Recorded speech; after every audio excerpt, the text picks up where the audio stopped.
존 어빙이라고 하는 사람이 쓴 오웬 미니를 위한 기도라고 하는 소설이 있는데, 이 소설을 각색해서 만든 영화가 사이먼 버치라고 하는 영화입니다.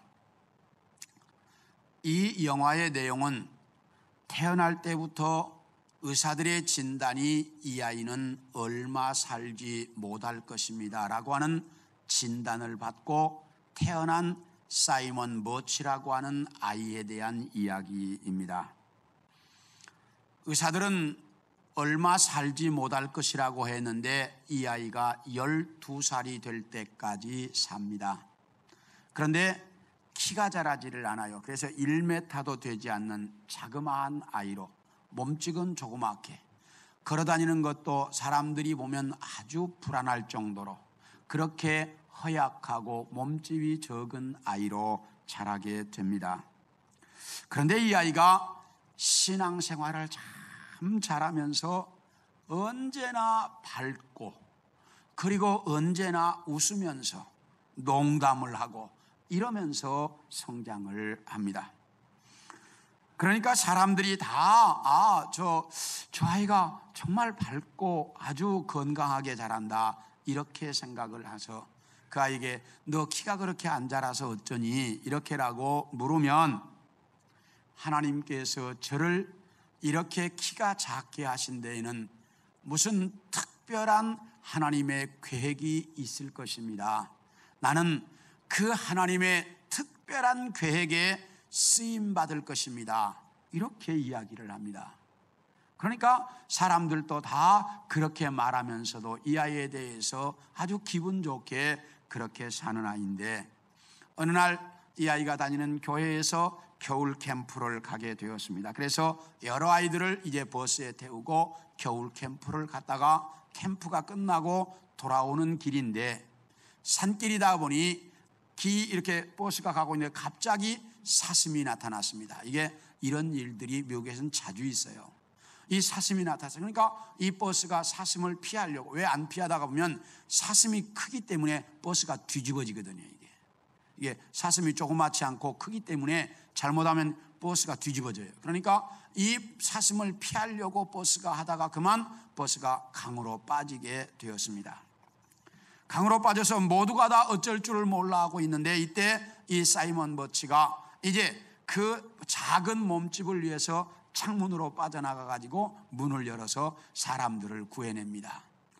그러면서 사람들을 구해내는데 한 아이가 마저 나오지 못했는데 이 버스가 물속에 다 빠져가는 거예요. 그러니까 이 아이가 이제 헤엄을 쳐서 물속으로 들어가 가지고 그 창문을 통해서 이 아이를 구해냅니다. 그런데 그 아이를 구해내고 마지막에 이제 너무 오랫동안 물속에 있어 가지고 이제 이 아이는 힘이 붙여서 물속에서 죽게 됩니다. 그래서 이제 구해내서 그 아이에게 이야기할 때 자기의 절친한 친구였던 조라고 하는 아이에게 이렇게 이야기합니다. 나는 키 작은 아이지만 하나님께 쓰임받는 영웅이지, 이렇게 마지막까지도 농담 비슷하게 그 친구에게 말을 남기고 이 아이가 죽어가는 것이 그 영화의 내용입니다. 참 그 내용을 보면서 얼마나 감동적이었는지 몰라요. 그 죽음의 순간 앞에서도 그렇게 하나님께 쓰임받았다고 자기 자신을 말할 수 있는 그 신앙과 그 용기가 오늘날 많은 사람들에게 귀감이 되었으면 좋겠다, 이런 생각을 많이 했습니다. 요즘 이제 선을 볼 때마다 남자들의 가장 약점이 키 작은 것이라고 합니다. 그래가지고 요즘 여자들은 키 작은 사람들을 잘 선 보려고 하지 않는다는 거예요. 그래서 키가 큰 사람들을 선호하는 것이 요즘의 지금 형태라고 그러는데, 키 작은 분들 너무 서운해하지 않기를 바랍니다. 왜냐하면 키 작은 것도 하나님의 계획이 따로 있습니다. 그러니까 저처럼 키가 좀 적어도 괜찮아요. 뭐 별로 그렇게 그 문제될 것 없습니다. 그러니까 키 작은 것에 대해서 스트레스 안 받기를 바랍니다. 오늘 여러분에게 읽어드린 이 본문 속에 보면 하나님께서 이스라엘 백성들에게 엄청난 은혜를 주셨습니다. 그런데 이스라엘 백성들은 그 은혜를 잊어버리고 살았습니다. 그래서 하나님께서 너희가 왜 이 은혜를 잊어버렸느냐, 이 은혜를 지켜가라, 이렇게 말씀하고 계십니다. 그래서 오늘은 여러분들과 함께 이스라엘 백성들에게 주셨던 신령한 은혜에 대한 말씀을 같이 나누려고 합니다. 우리 다 같이 먼저 2절부터 4절까지의 내용을 볼 텐데요, 2절만 읽겠습니다. 시작. 모세에게 속하여 다 구름과 바다에서 세례를 받았다, 이렇게 이야기합니다. 여기 보면 구름과 바다에서 라고 말할 때 이 구름은 무슨 의미일까요? 이스라엘 백성들이 광야에서 낮에는 뭘로? 구름 기둥으로, 밤에는 뭘로? 불 기둥으로 인도함을 받았던 그 구름을 이야기하고 있습니다. 그러므로 이스라엘 백성들은 광야에서 구름 기둥의 인도함을 받았다, 이렇게 말합니다. 바다에서는 그러면 무슨 의미일까요? 여기 구름과 바다에서는, 바다는 무슨 의미일까요? 이스라엘 백성들이 어디를 건너간 것? 홍해바다를 건너간 걸 말씀하고 있습니다.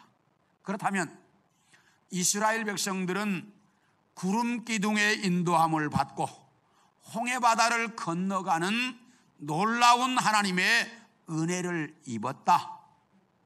그런데 이걸 뭐라고 표현합니까? 세례라고 이야기합니다. 그래서 구름과 바다에서 세례를 받고 이렇게 말합니다. 이 본문을 많은 사람들은 이스라엘 백성들이 홍해바다를 건넌 것은 우리가 세례받은 것처럼 이스라엘 백성들이 세례받은 것이다, 이렇게 해석들을 하는데, 그렇다면 구름이라는 단어는 어떻게 해석할 것이냐? 여기 바다라고 하는 말은 그렇게 하면 이해가 되는데, 그러면 구름이라는 단어는 어떻게 할 거냐? 왜? 구름과 바다에서 이렇게 말하고 있으니까. 그래서 성경학자들은 그것을 인정하지 않습니다. 그러면 이게 무슨 말이냐? 이스라엘 백성들이 애굽에서 살 때에는 애굽 사람들의 지시를 받고 살았다. 그러나 이제 애굽에서 출애굽한 이후에는 구름 기둥으로 바다를 건너는 걸로 누구의 인도를 받는다? 하나님의 인도를 받는다라고 하는 의미다. 우리도, 여러분이나 저도 세례를 받음으로 해서 우리는 누구의 인도함을 받는다? 세상이나 다른 것 인도함을 받는 게 아니고 하나님의 인도함을 받는다. 그래서 하나님의 인도함을 받는다는 똑같은 의미이기 때문에 세례라, 이렇게 말하고 있다, 그 말이에요. 이해가 되셨습니까? 예. 그래서 너희가 구름과 바다에서 세례를 받고, 이렇게 말씀하고 있습니다. 그래서 이스라엘 백성들은 구름 기둥이 인도하시고 홍해바다를 건너는 놀라운 그런 이제 은혜를 입었습니다. 자, 그런가 하면 3절과 4절을 같이 읽겠습니다.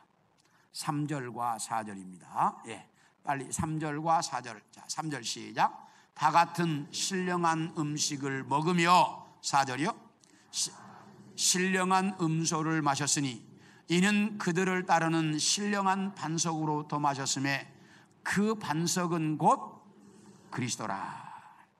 자, 여기 보면 뭐라고 이야기하냐면 다 같은 신령한 음식을 먹었다. 이 신령한 음식은 뭘 이야기할까요? 만나를 의미하고 있습니다. 이스라엘 백성들이 다 같이 광야에서 만나를 먹었다, 이 말이에요. 그런데 그걸 뭐라고요? 신령한 음식이라고 그래요. 신령한 음식은, 신약 성경은 뭘 신령한 음식이라고 합니까? 조금 전에 여러분들이 뭘 행하셨어요? 성찬식을 행했습니다. 성찬식 때 먹었던 떡, 빵을 신령한 음식이라 이렇게 말합니다. 자, 그렇다면 이스라엘 백성들은 광야에서 뭘 먹음으로? 만나를 먹음으로 신령한 음식을 먹었고, 우리는 뭘 통해서? 성찬식을 통해서 뭘 먹었어요? 신령한 음식을 먹었고, 그런가 하면 4절에 신령한 음료를 마셨다, 이 말은 이스라엘 백성들이 뭘 마셨다는 말이에요? 광야에서 반석에서 모세가 반석을 쳐서 나오는 물을 마셨다, 그 말이거든요. 그런데 그걸 무슨 음료? 신령한 음료라고 말합니다. 신령한 음료를 신약은 뭐라고 표현하냐면, 우리가 성찬식 할 때 마시는 뭘? 포도주를 신령한 음료라고 말합니다. 그렇다면 이스라엘 백성들은 광야에서 뭘 마셨고, 반석에서 나오는 물을 마셨고, 우리는 성찬식을 통해서 뭘 마셨고? 포도주를 마셨고, 이게 다 뭐라는 거예요?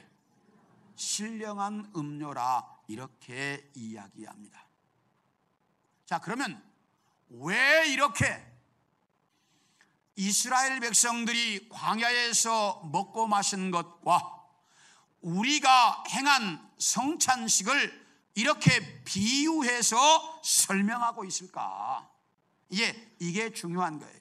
왜 광야에서 행했던 일을 세례와 성찬식에 비교해서 이렇게 오늘 본문이 설명하고 있을까 하는 이야기입니다.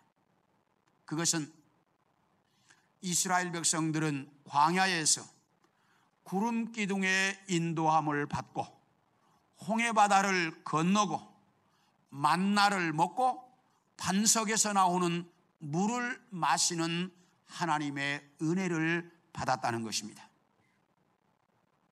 이스라엘 백성들은 그렇게 이 광야에서 그야말로 이 놀라운 은혜를 그들은 받고 살았습니다. 그렇다면 여러분과 저는 무슨 은혜를 받았습니까? 세례와 또 뭘? 성찬 예식의 은혜를 받았습니다. 세례와 성찬 예식이 왜 은혜냐? 여러분들이 그렇게 말할 건데, 여기 뭐라고 말하는 거니? 홍해바다를 건너고 광야에서 구름 기둥의 인도를 받은 것은 우리가 뭐 한 거고? 아니 2절에 우리가 뭐 한 거고? 세례 받은 것이고, 예. 아니 지금 뭔가 이게 제가 잘못하고 있습니까? 아니면 뭔가가 지금 이게 안 맞는 것 같아. 자, 다시 한번요. 이스라엘 백성들은 광야에서 구름 기둥의 인도함을 받고 홍해바다를 건너는 은혜를 받았습니다. 우리는 무슨 은혜를 받았어요? 세례의 은혜를 받았다 이 말이에요. 그래서 우리가 받은 세례는 이스라엘 백성들이 광야에서 구름 기둥의 인도를 받고 홍해바다를 건너는 것과 똑같은 은혜다 이렇게 말한다 그 말이에요. 이스라엘 백성들이 바다를 건너가고 이스라엘 백성들이 구름 기둥의 인도를 받은 그 은혜는 우리는 세례를 받은 것으로 그와 똑같은 은혜를 받았다는 거예요. 그런가 하면 이스라엘 백성들이 광야에서 만나를 먹고 반석에서 나오는 물을 마시는 은혜를 받은 것처럼 우리는 무슨 은혜? 성찬 예식을 통해서 똑같은 은혜를 받는다는 거예요. 성찬 예식을 통해서 이스라엘 백성들이 40년 동안 광야에서 먹은 만나와 그 반석을 모세가 쳐서 나오는 물을 마셨는데 그것과 똑같은 은혜가 이 성찬 예식을 통해서 우리가 먹고 마시는 것으로 같은 은혜를 받았다는 거예요. 이렇게 지금 본문이 설명하고 있습니다.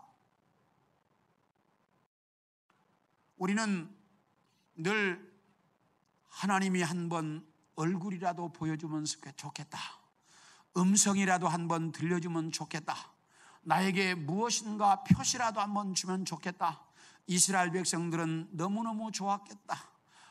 만나가 매일 아침 내리고 그 반석에서 물이 나오고 바다가 갈라져서 건너고 이스라엘 백성들은 그 큰 은혜를 받았는데 나에도 그런 은혜가 없을까?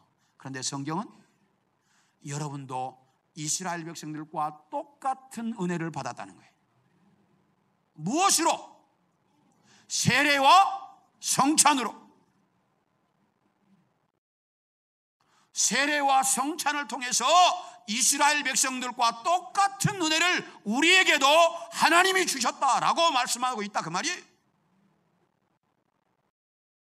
기독교에서 왜 이 성례식, 이 세례와 그리고 이 성찬을 귀하게 여기는 줄 아십니까? 우리 기독교에서 세례와 성찬을 귀하게 여기는 이유가 여기 있어요. 세례와 성찬은 그런 놀라운 은혜라는 거예요. 그러기 때문에 세례와 성찬을 그렇게 귀하게 여기는 거예요. 그래서 여러분들이 이 세례와 성찬이 바로 이스라엘 백성들이 광야에서 받았던 은혜를 나에게 주시는 것이라고 하는 사실을 분명하게 알고 이 성찬 예식과 세례를 통해서 이스라엘 백성들이 받았던 그 놀라운 은혜를 이 땅에서 누리고 살 수 있기를 축원합니다. 네. 자, 그런데 문제는 이스라엘 백성들은 그 놀라운 은혜를 저버렸다, 이렇게 오늘 성경이 말합니다. 어떻게 저버렸을까? 우리 7절을 봅니다. 7절입니다. 시작. 그들 가운데 어떤 사람들과 같이 너희는 우상 숭배하는 자가 되지 말라. 기록된 바 백성이 앉아서 먹고 마시며 일어나서 뛰논다 함과 같으니라. 이스라엘 백성들은 우상을 숭배함으로 그 은혜를 저버렸다, 이렇게 말합니다.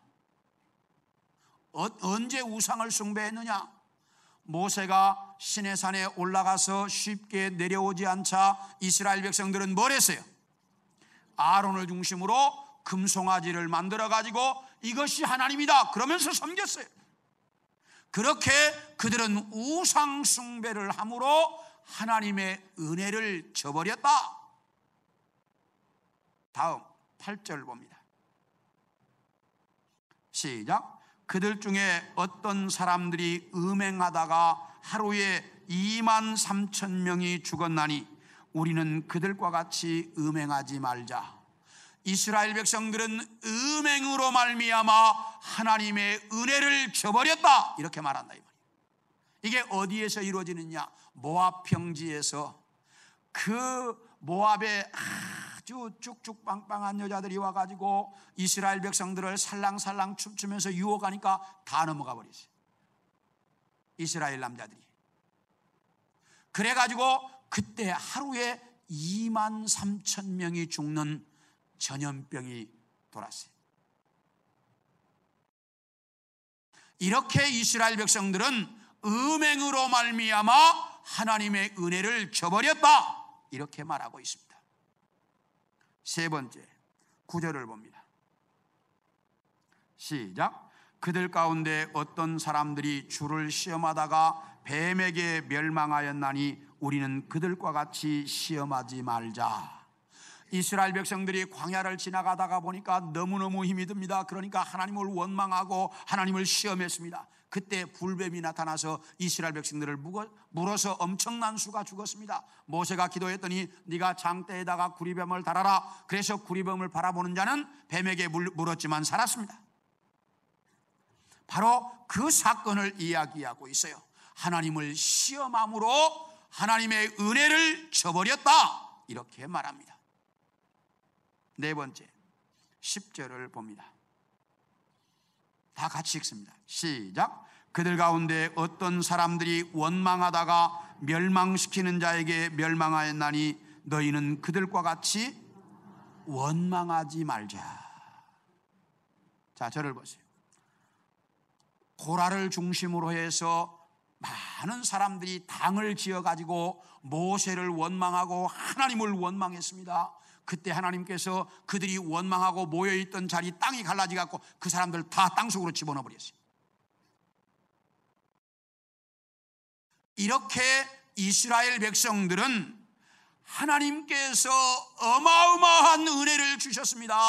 바다가 갈라지는 은혜를 주셨고, 구름 기둥으로 그 광야에서 인도하는 은혜를 주셨고, 그들이 먹을 것이 없으니까 만나를 내려서 먹을 것을 주셨고, 그들이 마실 물이 없으니까 그들에게 반석에서 물이 나오게 해서 물을 마시게 하는 그 놀라운 은혜를 그들에게 주셨는데, 이스라엘 백성들은 우상을 숭배하고 음행을 저지르고 하나님을 시험하고 원망함으로 하나님의 그 놀라운 은혜를 저버렸다 라고 오늘 본문이 설명하고 있습니다. 이것이 이스라엘 백성들의 모습이었습니다. 그때 하나님께서 우리에게 이렇게 말씀합니다. 자, 6절을 봅니다. 6절입니다. 시작. 이러한 일은 우리의 본보기가 되어 우리로 하여금 그들이 악을 즐겨한 것 같이 즐겨하는 자가 되지 않게 하려 함이니. 하나님이 뭐라고 말씀하시냐면, 너희의 본보기를 삼아라, 거울을 삼아라. 누구를? 이스라엘 백성들을 거울 삼아라. 이스라엘 백성들은 그렇게 놀라운 은혜를 받았는데 그 은혜를 이렇게 우상을 숭배하고 음행을 저지르고 하나님을 시험하고 그리고 원망함으로 은혜를 저버렸다.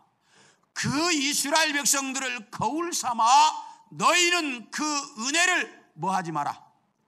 저버리지 말아라. 이렇게 말씀하고 있다, 그 말이에요. 왜요? 우리도 이스라엘 백성들과 똑같은 은혜를 받았기 때문입니다. 무엇과 무엇을 통해서? 세례와 성찬을 통해서 이스라엘 백성들과 똑같은 은혜를 우리에게도 하나님이 주셨다고 말씀하면서, 너희도 똑같은 은혜를 받았으니 그 은혜를 받고 은혜를 저버렸던 이스라엘 백성들을 거울 삼아서 너희는 이 땅에서 그 은혜를 저버리는 자가 되지 말고 은혜를 지켜가는 자들이 되라. 이렇게 오늘 본문에서 말씀하고 있다, 그 말입니다. 이스라엘 나라의 1대 임금이 누구지요? 사울. 2대 임금은요? 다윗. 이 1대 임금과 2대 임금은 똑같은 은혜를 받았습니다. 사울에게 사무엘이 안수하자 성령이 그에게 임했습니다. 다윗에게 사무엘이 안수하자 성령이 임했습니다. 둘이 다 똑같이 성령이 임하는 은혜를 받았습니다. 그래서 둘이 다 똑같이 이스라엘 나라의 뭐가 되었어요? 왕이 되었습니다. 그런데 1대 임금이었던 사울은 비참한 최후를 맞이하고 그리고 왕권이 다른 사람에게 넘어가 버렸습니다. 그런데 다윗은 마지막까지 그야말로 존경받는 임금이었고, 지금도 유대인들 모두가 존경하는 임금이고, 그의 자손 대대로 이스라엘 나라의 임금이 되었습니다. 왜요? 사울은 은혜를 지켜가지 못하고 중간에 은혜를 잃어버렸습니다. 다윗은 마지막까지 하나님이 주신 은혜를 잊지 않고 살았습니다. 이것이 다윗과 사울의 차이였습니다.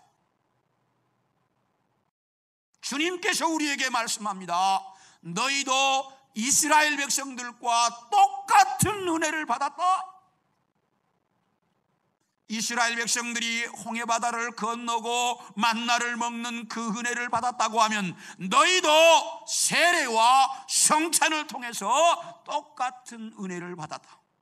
그러니 이스라엘 백성들을 거울 삼아서 그들처럼 하나님의 은혜를 저버리는 자가 되지 말고 너희는 이 땅에서 하나님의 은혜를 지켜가는 자들이 되라고 말씀하고 있습니다.